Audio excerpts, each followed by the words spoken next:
Hello everyone, once again welcome back to my channel. और मुझे 2-3 ऐसे कमेंट्स रिसीव हुए थे कि आप सीबीओ के लिए कहाँ से प्रिपेयर किए थे, क्या किए थे।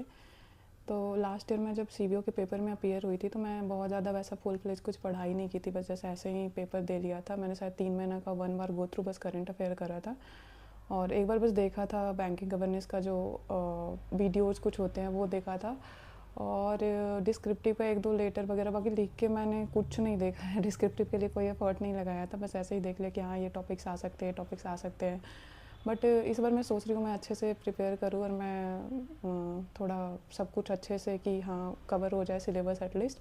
तो मुझे जो लगता है ये पर्सनल मेरा एक्सपीरियंस है, मेरे अकॉर्डिंग जो चीज़ें हैं मैं वो बता रही हूँ। इंग्लिश के लिए जैसे कि उतना टाइम है नहीं कि आप पूरा ग्रामर का रूल पढ़ो, ये पढ़ो वो पढ़ो। तो आप क्वेश्चंस कर सकते हो, क्वेश्चंस करके और जो उसमें रूल्स लग रहे हैं उनको ध्यान में रखो, या तो नोट डाउन कर सकते हो तो नोट डाउन कर लो। और बाकी आप पैसेजेस जो हैं वो सॉल्व करते रहो। आई थिंक इंग्लिश हो जाता है प्रैक्टिस करने से।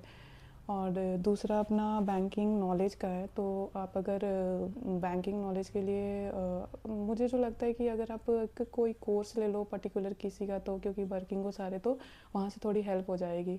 बाकी मैंने शायद ऑलीवुड का ले रखा था, उनकी मैंने वीडियोज़ ही बस देखी थी, उसके अलावा कुछ वैसा अलग से करा नहीं। बट अगर आप करना चाहते हो तो जो जेआईबी के जो सिलेबस है रिटेल बैंकिंग और पीपीबी का, उसके थ्रू भी आप जा सकते हो। आई थिंक कि वहाँ से बहुत सारी चीज़ें कवर होती है कि जो पीपीबी में और जो रिटेल बैंकिंग है वो होल बैंकिंग वही चीज़ें हैं, उससे ज़्यादा कुछ है नहीं इसमें। तो आप वहाँ के थ्रू करके और क्वेश्चंस प्रैक्टिस कर सकते हो। थर्ड वाला जो आता है अपना जनरल अवेयरनेस, तो मैंने जो करंट अफेयर था वो करा था इनसे, अफेयर क्लाउड से। अफेयर क्लाउड का जो मंथली आता है उससे ही मैंने करा था, उसके अलावा और किया ही नहीं कुछ। Practice, know practice, nothing. तो 1 बार बस गो थ्रू करा था करंट अफेयर को, जो उनकी मंथली जो आती है पॉकेट पीडीएफ, शायद पॉकेट पीडीएफ ही है हाँ। तो उसके थ्रू बस गो थ्रू करा था।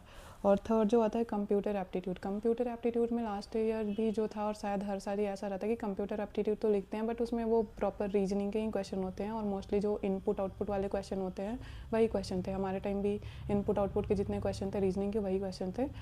तो आप उसकी बस प्रैक्टिस कर लो, इनपुट आउटपुट क्वेश्चंस के रीजनिंग वाले। आई थिंक डिस्क्रिप्टिव पे ज़्यादा फोकस करना चाहिए क्योंकि वो थोड़ा सा आपको आगे ले जा सकता है, मार्क्स वहाँ से आप ज़्यादा गेन कर सकते हो, जो कि टोटल 25-50 नंबर के हो जाते हैं। 1 लेटर हो गया और 1 ऐसे हो गया, और आपको टोटल 30 मिनट्स मिलते हैं। लेटर तो काफ़ी ईजी है थोड़ा सा, आपको ऐसे के लिए आप रिसेंट के जो टॉपिक्स चल रहे हैं तो वो आप देख सकते हो। और मेनली जो है वो बैंकिंग रिलेटेड ही क्वेश्चंस पूछते हैं। लास्ट ईयर भी उन्होंने जो